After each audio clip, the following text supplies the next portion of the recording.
Alright, magandang hapon na ho sa lahat natin ng mga viewers Luzon, Visayas at Mindanao all over the world. Welcome naman sa ating panibagong video, panibagong reaction, mga ka-action, mga kakamping. Una sa lahat, pagpasensyahan nyo na po, may sound po ang audio natin. Siningitan po natin yan para hindi ho tayo magkaroon ng copyright. Gawa ng may sounds po ang ating kapitbahay. Maraming salamat po sa lubos nyong pag-unawa. So pag-usapan lang ho natin ito. Aminado ho siya dito. Nung una, napabilib daw ho siya. Dahil matunog ang pangalan, mabango ang pangalan, pero kalaunan, nagbago na ang kanyang isipan, at eto na, nagsasalita na ho siya laban sa mga Duterte. Isa po siyang Bisaya, pero hindi po siya DDS. Nagsasalita po siya laban sa mga Duterte. Mula po siyang Mindanao. Ito po, napakaganda ho ng kanyang explanation dito sa isang one-on-one interview dito kay Sir Cristan, dito kay Ma'am Lovely Granada or Ma'am Labiriti. Patapusin nyo po ang video kung gusto nyo po mapakinggan ang kanyang magandang explanation kung bakit kritiko na ho siya ngayon ng mga Duterte. Ayan, credit or courtesy po sa video ni Sir Cristan. Please allow me to use for informative purposes only. Thank you so much, sir. Ito, panoorin po muna natin. At kaya naimbita natin ngayon si Lovely. Kaya kita inimbita, Lovely. Kasi nakita ko nga yung mga banat mo on social media laban sa mga fake news, sa mga propaganda, disinformation. And what's unique is, you're one of the few na nakita ko na ginagawa to in Bisaya. Oo. So, are you natively Bisaya? Saan ka? Yeah, interesting. Kasi, born in Butuan City, Mindanao. Oh, wow. Yes. Nakabutuan din ako. Nagabutuan ka. Pinanganak ako sa Butuan. Pinanganak ako sa Butuan, Bangkasi. Ako naman never tumira sa Butuan. Oh. Doon lang ako pinanganak and then wow. That's yeah. okay. So I don't know how to speak Bisaya. But yung ba, okay. So you're from Butuan. Yeah, born in Butuan hanggang grade 5 doon nagstay. Then grade 6 to university, Jensan na ako. So Jensan is actually considered my like hometown na kasi mas longer ako nagstay doon eh. Okay. And then after university, doon na nagmaynila na ako. Nagmaynila ka na. Okay. Kasi after that, actually maglo-law school nga ako after ng university, pero nagkaroon ako ng calling. Calling. Ano calling yun? So, sa labas, ang tawag doon Bible School. Pero sa church namin, it's called Truth, Life, and Character Training. Para siyang, you're gonna be there, magsuschool ka, and learn to live the proper Christian life doon sa Malabon. Oh. Yeah, so parang, sige, before mag-law school, eto na muna. Kasi parang panata ko yun since I was a kid. So, sige, saka na muna yung law school. Actually, hindi nakapag-enroll. Pumasa na ako sa exam sa MSU College of Law. Pero inano ko siya, parang sige, saka na lang. Kasi pwede naman siya in 5 years ka mag-enroll eh. So, ayun. Yun na, nag-Bible school. But, I had a change of heart after nun. After a year lang, actually, hindi ko tinapos yung 2 years. So, ayun. Wow, okay. And then, paano ka napasok dito sa vlogging na to? At bakit nag-umpisa to? Kasi, para sa akin nga, isa sa mga importante to sa viewers natin, na nakita ko ay, you were doing this in English at saka Bisaya.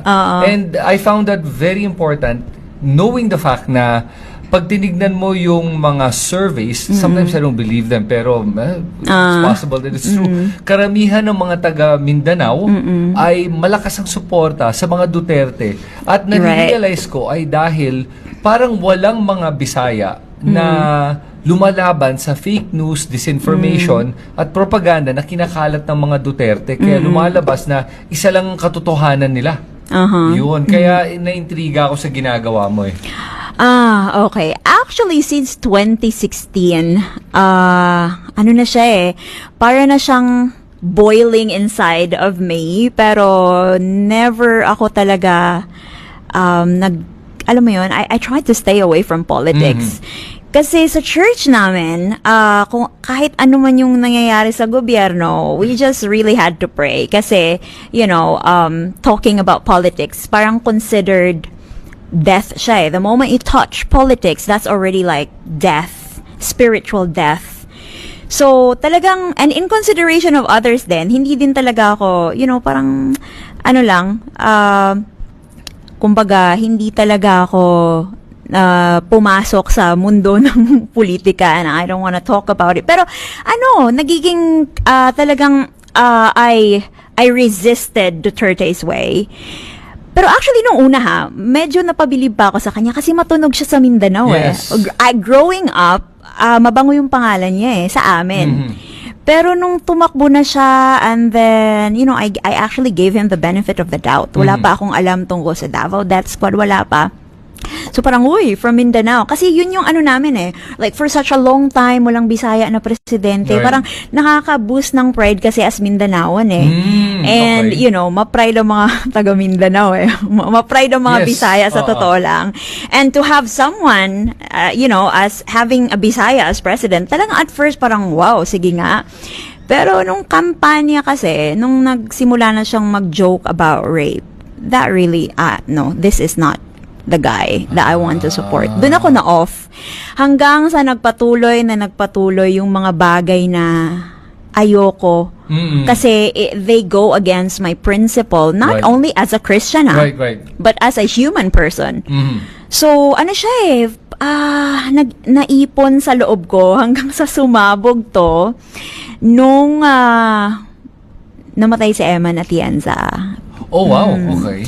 Kasi actually, even before that, nag-decide na ako na, okay, since marami sa mga brothers and sisters namin sa paniniwala, ang Duterte supporter, actually, dapat nga hindi namin pinopost yung namin Kasi medyo kami we are very careful of our testimony in public. Pero nung nakita ko na, wow, these are serving brothers and sisters, mga anak ng elders namin sa church.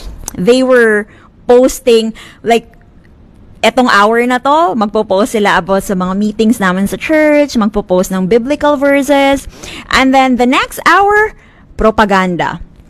Pro-Duterte. Gina-justify yung extrajudicial killings. So talagang, wow, I cannot stand this. So, instead of calling them out sa comments, minsan kino-call out ko sila sa comments, but I had the feeling na, okay, sige, sa group chat na lang namin.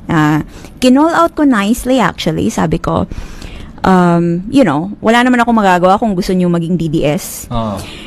Pero, kung gusto niyo maging DDS, dapat DDS kayo all the way. Right. In okay. public, DDS kayo all the way.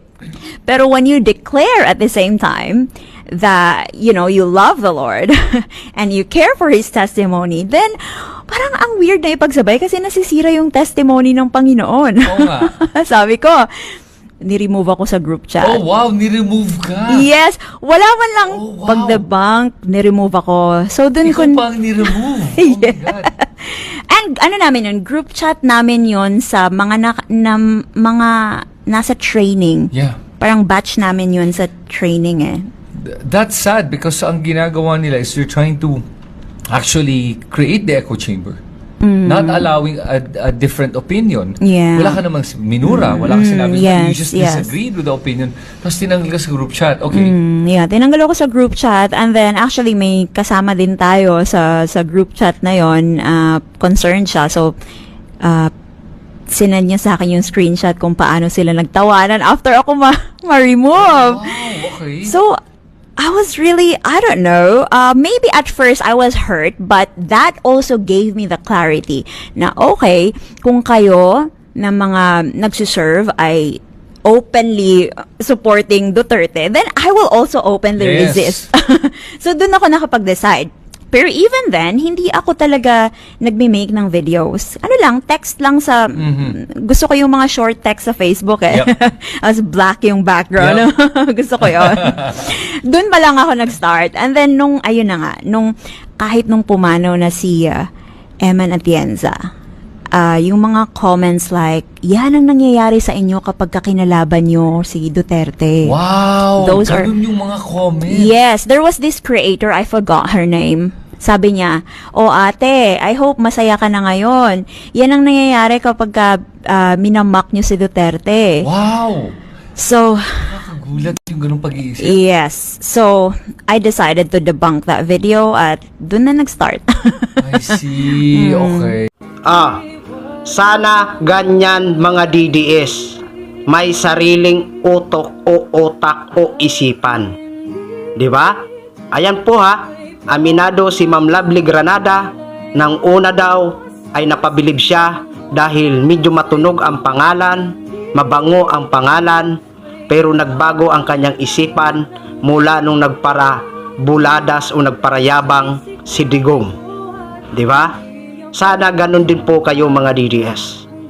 Hindi perkit iniidolo nyo, alam nyo namang mali at hindi kaya-aya ang sinasabi, tulad nitong sinasabi din ni Sarah minsan, ay pupurihin nyo pa, papalakpakan nyo pa, tatawa pa kayo. Pero alam nyo namang mali at hindi kaaya-aya pakinggan, lalo na sa mga bata. Sana ganyan kayo mag-isip, na kahit iniidolo nyo, pero marunong din po kayo magsalita. Hindi yung tikom at bingi at bulag kayo sa mga sinasabi ng inyong iniidolo na alam naman namin na alam nyo rin na mali na, pero tuloy pa rin kayo na nagbibingi-bingihan. Bagkos nagpapalakpakan pa kayo, nakangiti pa kayo, kahit hindi naman maganda ang mga sinasabi. Di ba? Ganun ho dapat kami. Di ba? Nagsasalita din po kami. Kung may makikita na kami o may maririnig na kami na ginagawa ng aming iniidolo. Dahil uulitin lang ho natin, ang ating pagsasalita sa ating iniidolo ay hindi ibig sabihin na masama na ho tayo. Kundi, inaano lang natin para hindi maligaw ng landas ang ating iniidolo. Okay? Yan lang po mga ka-action, mga kakampeng. Gin-share ko lang ho sa inyo yan. Maraming salamat po sa ating mga viewers Luzon, Visayas at Mindanao all over the world. Ako po ang inyong lingkod, si The Action Man. Have a good day, everyone.